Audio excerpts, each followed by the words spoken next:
मु डॉक्टर विनोद बिहार दास principal Niali college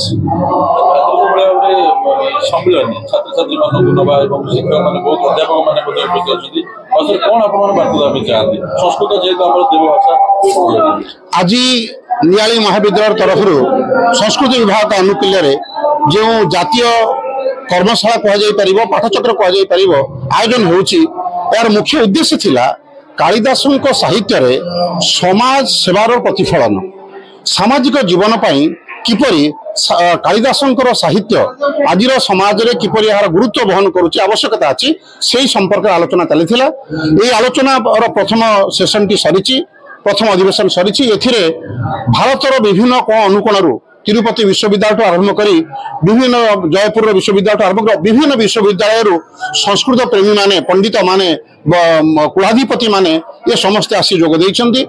भारतर विभिन्न कोण अनुकोणरू शताधिक अध्यापक प्राध्यापक जो माने रिसर्च स्कॉलर छात्र छात्री आसी योगदान करिछन्ति एवं ये प्रत्येक समस्त प्रथम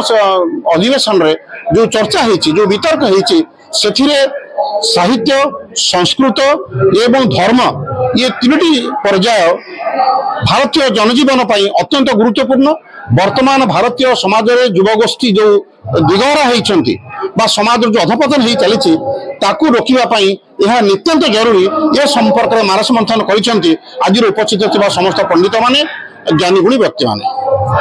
परामर्श देबे कि समस्त गीता अध्ययन करंतु निश्चित भाव आशा करूँ आज विद्यार्थी मान उद्बुद्ध होइथिबे आमे मध्य शिक्षक माने आमे चेष्टित हेबु विद्यार्थी मानकु संस्कृत पर एक देवनागरी भाषा प्रति केवल आग्रह जन्मेइबे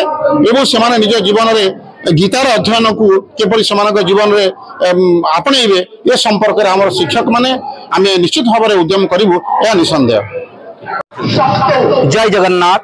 मो नियाली महाविद्यालय संस्कृत विभाग अध्यापक प्रदीप्त कुमार मिश्र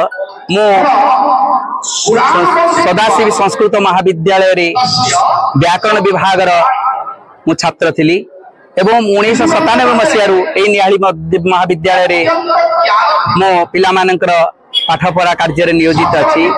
अनेक पिला आमर एठू पास करी अनेक संस्था रे चाकरी करिसेंती से पिला माने मध्य किछि पिला ता भितरु आसीचंती एवं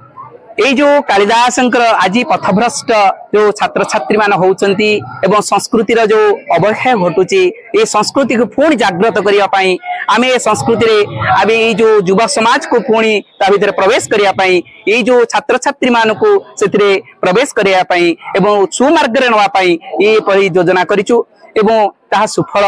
निश्चय हबो बोली मोर आशा और विश्वास एणु समस्त मोर धन्यवाद। जय तु संस्कृतम जय तु संस्कृतम जय तु संस्कृतम।